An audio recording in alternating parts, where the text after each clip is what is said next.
Бириккен Улуттар Уюмунун изилдөөсүнө ылайык 2030-жылдан 2050-жылга чейин климаттын өзгөрүшү жылына болжол менен 250 000 кошумча өлүмгө алып келиши мүмкүн.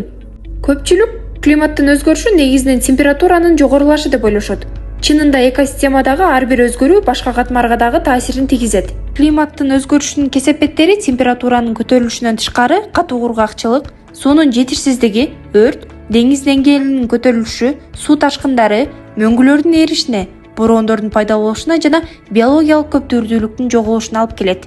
Биз көз каранды болгон жана баалаган нерселер суу, энергетика, транспорт, жапайы жаратылыш, айыл чарба, экосистема жана ден соолук өзгөрүп жаткан климаттын таасирин сезип жатышат. Учурда 3,5 миллиард адам климаттын өзгөрүшүнө оңой кабылган аймактарда жашайт. Айыл чарба, суу жана санитария сыяктуу саламаттыкты аныктоочу секторлордогу чыгымдарды эсепке албаганда, климаттын өзгөрүшүнүн ден соолукка келтирилген тикелей чыгымы 2030-жылга чейин жылына 2-4 миллиард АКШ долларын түзөт.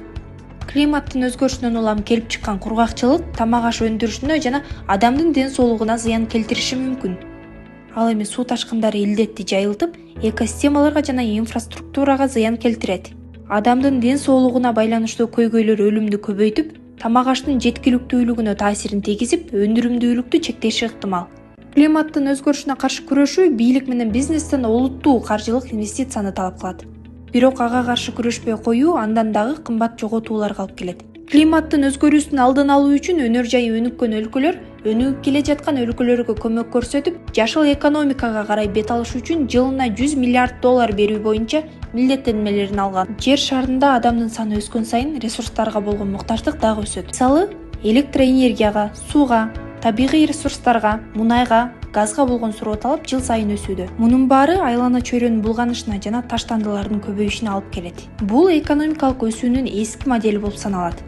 Мындай жол менен барсак, келечекте суу, электроэнергиясы жана таза аба тартыштыгын алып келет. Ал эми жашыл экономика бул ресурстарга жоопкерчиликтүү мамиле кылууну талап кылган экономикалык өнүгүүнүн модели. Ал экономикалык өсүш менен жаратылыш ресурстарын сактоонун ортосунда акылга сыярлык компромиссти табууга багытталган.